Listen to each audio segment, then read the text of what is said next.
सियावर रामचंद्र जी की जय हो। आप सभी प्रभु श्री राम के भक्तों का, सीताराम के भक्तों का एक बार फिर से मेरे इस चैनल में स्वागत है और आप सभी भाइयों बहनों का मैं अभिनंदन करता हूं। फिर से कल जहां छोड़ा था गोस्वामी तुलसीदास जी कृत रामचरितमानस की चौपाई को, उसके आगे फिर आज पढ़ते हैं और फिर से एक बार जो प्रसंग चल रहा है उसको याद कर लें। तभी महाप्रभु शिव और अंबिका भवानी पार्वती मैया की शादी का जो क्रम है वो चल रहा है कि देवताओं ने बहुत ही अनुनय विनय करके कामदेव को बुलाया है और अपनी विपत्ति बताई है ब्रह्मा जी के कहने पर कि कामदेव क्षोभ उत्पन्न करे प्रभु शिव के मन में, तभी वो विवाह करेंगे। क्योंकि उस समय जो एक राक्षस पैदा हो गया है वो राक्षस तभी मरेगा जब पुत्र कोई शिव का अपना पुत्र, उनके वीर से उत्पन्न पुत्र ही उनका वध कर सकता है। तो आगे चलते हैं कि कामदेव आ गए हैं। उन्हें सुरन कही निज विपत्ति सब, सुनि मन किन्ह विचार, शंभु विरोध न कुशल मोहि, बिहसी कहऊ असमार। देवताओं ने कामदेव से अपनी सारी विपत्ति कही। सुनकर कामदेव ने मन में विचार किया और हंसकर देवताओं से यूं कहा कि शिव जी के साथ विरोध करने मेरा कुशल नहीं है।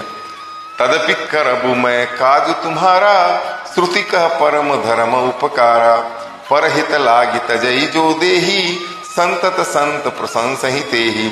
तथापि मैं आप लोगों का काम तो करूंगा, क्योंकि वेद और दूसरे के उपकार को परम धर्म कहते हैं। जो दूसरे के हित के लिए अपना शरीर त्याग देता है, संत सदा उसकी बड़ाई करते हैं। अस कही चले सब ही सिरुनाई, सुमन धनुष कर सहित सहाई, चलत मार अस हृदय विचारा, शिव विरोध ध्रुव मरनु हमारा। यो कह और सबको सिर नवाकर कामदेव अपने पुष्प के धनुष को हाथ में लेकर अर्थात वसंत आदि ऋतुओं को सहायकों के साथ चला। चलते समय कामदेव ने हृदय में ऐसा विचार किया कि शिव जी के साथ विरोध करने से मेरा मरण तो निश्चित है ही। तब आपन प्रभाव विस्तारा, निज बस किन्ह सकल संसारा, कोपु जब ही बारिच कर केतु, क्षण महु मिटे सकल श्रुति सेतु। तब उसने अपना प्रभाव फैलाया और समस्त संसार को अपने वश में कर लिया। जिस समय उस मछली के चिन्ह की ध्वजा वाले कामदेव ने कोप किया, उस समय क्षण भर में ही वेदों की सारी मर्यादाएं मिट गईं। ब्रह्मचर्य व्रत संजब नाना, धीरज धर्म ज्ञान विज्ञाना, सदाचार जप जोग विरागा, सभय विवेक कटक सबु भागा। ब्रह्मचर्य नियम, नाना प्रकार के संयम, धीरज धर्म ज्ञान विज्ञान, सदाचार जप योग्य वैराग्य आदि विवेक की सारी सेना डर कर भाग गई। जो आज कमोबेश स्थिति हो रखी है हमारे भारतीय समाज की, पूरे दुनिया में जो तथाकथित एडवांस्ड लोग हैं उनके साथ ऑलमोस्ट ऐसा ही हो रहा है, ऐसा ही चल रहा है। भाग्यु विवेक सहाय सहित सुसुभट संयुग मही मुरे, सदग्रंथ पर्वत कंदर निमहु जाइत ही अवसर दूरे। उनिहार का करतार को रखवार जग कर बरु परा, दुई माथ के ही रतिनाथ जही कहूं को पिकर धनुसर धरा। विवेक अपने सहायकों सहित भाग गया, उसके योद्धा रणभूमि से पीठ दिखा गए। उस समय वे सब सदग्रंथ रूपी पर्वत की कंदराओं में जा चुके। जो अच्छी बातें रही लोगों के दिमाग में नहीं रही, सब अच्छी अच्छी पुस्तकों में ही रह गई। अर्थात ज्ञान वैराग्य संयम नियम सदाचार आदि ग्रंथों में ही लिखे रह गए। जो आज चल रहा है उनका आचरण छूट गया। जो आज चल रहा है, लोग सिर्फ दूसरों को सुनाते हैं, खुद जो सदाचार है उसका पालन हरगिज नहीं करते हैं। सारे जगत में खलबली मच गई और सब कहने लगे कि हे विधाता, अब क्या होने वाला है, हमारी रक्षा कौन करेगा? ऐसा दो सिर वाला कौन है जिसके लिए रति के पति कामदेव ने कोप करके हाथ में धनुष बाण उठाया है। जे सजीव जग अचर चर, नारी पुरुष असनाम, ते निज निज मर्याद तजी भय सकल बस काम। जगत में स्त्री पुरुष संज्ञा वाले जितने चराचर प्राणी थे वे सब अपनी अपनी मर्यादा छोड़कर पूरी तरह से काम के वश में हो गए। सबके हृदय मदन अभिलाषा लता निहारी न वही तरु शाखा। नदी उमगी बुद्धि कहूं धाई संगम करहि तालाब तलाई। सबके हृदय में काम की इच्छा उत्पन्न हो गई। लताओं को देखकर वृक्षों की डालियां झुकने लगी। नदियां उमड़ घुमड़ कर समुद्र की ओर दौड़ी और ताल तलैया भी आपस में संगम करने अर्थात मिलने जुलने लगे। यहाँ गोस्वामी तुलसीदास जी का जो डिस्क्रिप्शन है वो बड़ा ही रहस्य भरा है। वो इशारे इशारों में सब कुछ समझा देना चाह रहे हैं। यही साहित्य की उत्कृष्टता है जो गोस्वामी तुलसीदास जी ने हर जगह दिखलाया।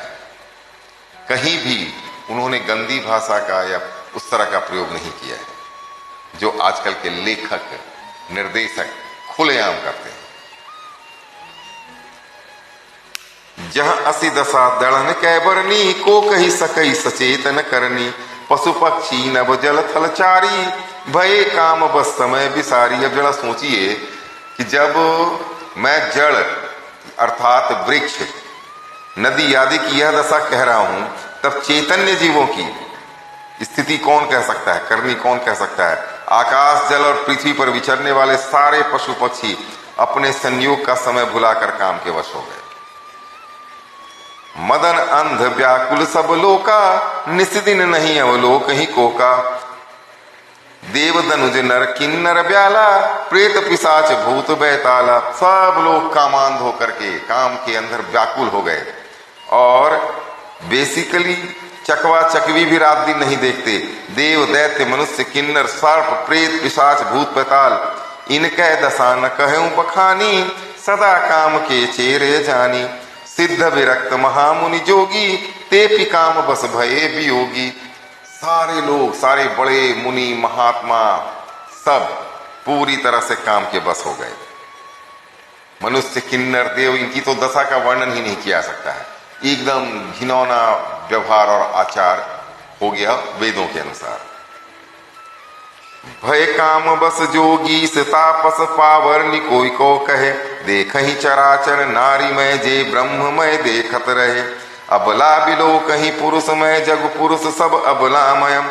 दुई दंड भरी ब्रह्मांड भीतर काम कृत कौतुक अयम। जब योगेश्वर और तपस्वी भी काम के वश हो गए तब पामर मनुष्यों की कौन कहे। जो समस्त चराचर जगत को ब्रह्ममय देखते थे अब उसे स्त्रीमय देखने लगे। स्त्रियां सारे संसार को पुरुषमय देखने लगी और पुरुष उसे स्त्रीमय देखने लगे। 2 घड़ी तक सारे ब्रह्मांड के अंदर कामदेव का रचा हुआ यह कौतुक रहा। 2 घड़ी तक धरि न काहू धीर सब के मन मन सिज हरे। जे राखे रघुवीर ते उबरे ते ही काल महू। किसी ने भी हृदय में धैर्य धारण नहीं किया। कामदेव ने सबके मन हर लिए। श्री रघुनाथ जी ने ही जिसकी रक्षा की वही उस समय बचे रहे। उभय घरी यस कौतुक भयऊ जो लगी काम शंभु पही गयऊ। सिवहि बिलो की संसके मारू भयऊ जथाथिति सब संसारू। 2 घड़ी तक ऐसा तमाशा हुआ जब तक कामदेव शिव जी के पास पहुंच गया। शिव जी को देखकर कामदेव डर गया। तब सारा संसार फिर जैसा का तैसा स्थिर हो गया। इसका प्रभाव ही खत्म हो गया कामदेव का। भय तुरत सब जीव सुखारे जिमि मद उतरी गए मतवारे। रुद्र ही देखी मदन भय माना दुराधरस दुर्गम भगवाना। तुरंत ही सब जीव ऐसे ही सुखी हो गए जैसे मतवाले अर्थात नशा पिए हुए लोग मद अर्थात नशा उतर जाने पर सुखी होते हैं। दुराधर्ष जिनको पराजित करना अत्यंत ही कठिन है और दुर्गम जिनको पार पाना कठिन है। भगवान संपूर्ण ऐश्वर्य धर्म यश श्री ज्ञान और वैराग्य रूपी 6 ईश्वरीय गुणों से युक्त रुद्र अर्थात महाभयंकर शिव जी को देखकर कामदेव भी भयभीत हो गया। आज के लिए इतना ही। आगे का वर्णन कल फिर करूंगा। आपसे पुनः एक विनती है, प्रार्थना है, अगर आपने सब्सक्राइब नहीं किया है मेरे चैनल को कृपया सब्सक्राइब कर लें जिससे आप तक हर रोज ये पहुंचता रहे। जय श्री राम। सीता मैया की जय हो।